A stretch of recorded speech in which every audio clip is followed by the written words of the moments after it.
Bonjour, Bonjour, bienvenue. mais avec plaisir. Alors ça fait quoi en fait d'être assis derrière un taxi? C'est mieux d'être assis devant. C'est vrai? Moi, je C'est quoi, préfère c'est, être en charge, comme on dit, et avoir les responsabilités. Être assis derrière, j'aime pas. Mais c'est bien, je le fais avec plaisir. Alors on est à New York, on est dans un taxi. Pourquoi un taxi à New York? Ça faisait longtemps, hein, avec l'équipe, qu'on avait envie de faire un taxi à New York. Parce que c'est la ville des taxis. C'est la ville du cinéma qui parle des taxis. Taxi Driver, c'est quand même ici, hein, le Scorsese. Et puis, on a un studio sur roue. Et donc, on peut aussi faire des émissions comme ça, qui sont des émissions qui sont entre la culture et le tourisme, comme ça. Et donc, ça faisait longtemps que j'avais envie de venir ici. Alors venir ici pour rencontrer des Belges qui sont présents, des Bruxellois, des Wallons qui font bouger la ville. C'est quoi leur impact ici? Et puis quel type de personnalité tu as rencontré? Mais ce qui m'a intéressé dans les recherches, c'est de constater combien New York était une ville qui était partiellement belge. C'est-à-dire qu'il y a 400 ans, c'est 124 à peu près, quand les premiers bateaux partent des Pays-Bas espagnols, à l'intérieur, il y a quand même des familles wallonnes. Et il y a un monument aux Wallons ici où on remercie les premiers Wallons à être arrivés ici à 4 siècles, la province du Hainaut, etc. Parce que Pierre Minuit, le mec qui a acheté vraiment l'île aux Indiens Manates, il était de cette région. Ça déjà, j'ai trouvé fort de découvrir aussi que les pavés qui sont dans New York sont des pavés qui viennent d'Anvers en fait. Ils envoyaient les bateaux à cale vide, et comme on ne peut pas envoyer un bateau à cale vide, ils mettaient les Anversois des pavés dans les bateaux. Et après plusieurs bateaux, les New-Yorkais se sont dit, putain, on a beaucoup de bateaux quand même, parce que eux après, ils exportaient en retour. Et ils ont pavé les rues de New York avec les pavés belges. Quand même des belles histoires. Et la Belgique n'a cessé d'exister, hein. En réalité, dans cette ville, il y a un grand nom qui est évidemment Diane de Furstenberg, qui est devenue aujourd'hui une des mécènes les plus importantes de la ville. Elle est la marraine de la fondation de la Statue de la Liberté, elle a aidé à sa rénovation. Elle a co-financé et surtout travaillé à la réalisation de la High Line, qui est ce chemin de fer aérien qui est devenu une sublime promenade et qui est devenu l'attraction touristique numéro 1 de New York. Ah oui, Ça d'accord. attire le plus de gens.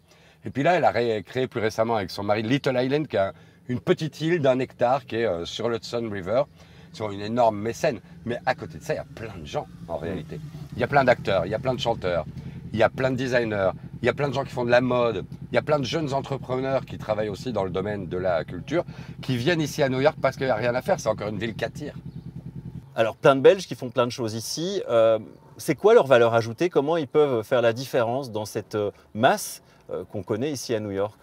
Alors, il y a les deux choses. Il y en a qui exportent vraiment la Belgique ici, le savoir-faire belge ici, plutôt alors dans, par exemple, l'Horeca. Hein. On peut trouver des moules, on peut trouver des gaufres, on peut trouver des bières belges, etc. Et c'est des bières, c'est des Belges qui sont à l'origine de ça. Et il y en a qui viennent, probablement avec leur spécificité européenne, qui est un peu exotique ici, amener quelque chose de plus européen ici sur le marché américain. On le voit en musique, hein. Là, Angèle était en concert 3 soirs, c'était complet. Donc il y a vraiment un intérêt pour tous ces artistes. À Brooklyn, il y a un jeune liégeois qui a créé une radio qui s'appelle The Lot Radio, qui est une web radio pour DJs, qui est devenue une espèce d'exemple, de matrice de radio web aujourd'hui. Elle est copiée et surcopiée. Il y a plein de cas. Maxime Coilin, par exemple, qui est un jeune verviétois qui aujourd'hui quand même fait des vidéos pour Beyoncé, Kanye West, pour Justin Timberlake, etc. Ils amènent un savoir-faire, il n'y a rien à faire, qui est probablement un petit peu différent, peut-être une manière de travailler aussi plus européenne et qui a l'air en tout cas de plaire aux Américains, parce qu'il y a plusieurs exemples de réussite ici de Belges à New York. Alors dans tous ceux que tu as rencontrés, quelle est la personne qui t'a finalement le plus touché dans son approche, dans sa personnalité, dans son ressenti de cette vie new-yorkaise en tant que Belge? Étonnamment, tous les gens qu'on a rencontrés étaient très sympas. Déjà, Julie Defay qui fait du cinéma, Angélique Kaba qui est géniale, qui est une danseuse, qui a beaucoup dansé aussi ici, elle a dansé avec Rihanna, etc. Maintenant, elle donne des cours au Broadway Dance Center. C'est des gens, c'est marrant, il y a même dans leur accent anglais, il y a quelque chose de chez nous. Et je trouve ça assez émouvant parce qu'ils sont là depuis des années quand même. Et il leur reste quelque chose de chez nous. Et donc oui, non, on a eu vraiment de la chance. On a eu que des gens sympathiques. Si tu devais, toi, donner des conseils pour que les Belges s'exportent, que ça soit ici ou en Amérique du Nord, qu'est-ce que tu leur dirais de faire? Voilà, on est en Belgique, on veut aller à New York, on veut aller aux États-Unis, qu'est-ce qu'on peut faire? C'est intéressant. Déjà, bien connaître l'administration parce qu'ils nous ont tous beaucoup parlé des problèmes administratifs qu'ils ont pour pouvoir travailler ici. Donc, bien être conscient du problème avant de partir. Et puis, bien checker, les écoles, si on vient y faire sa formation.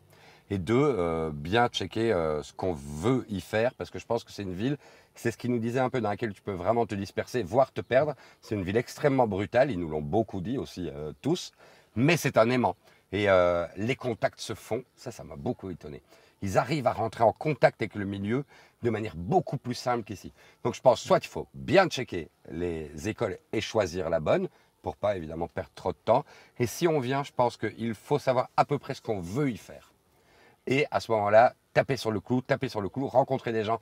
Et visiblement, les moyens sont vraiment plus grands que chez nous, de rencontrer vraiment le milieu très facilement et avoir du courage, je pense. Et il faut venir avec une certaine dose de courage, parce que c'est une grande ville. Mais c'est marrant, elle reste tellement excitante. Et eux, ils sont la plupart là depuis longtemps, 10, 15, 20 ans.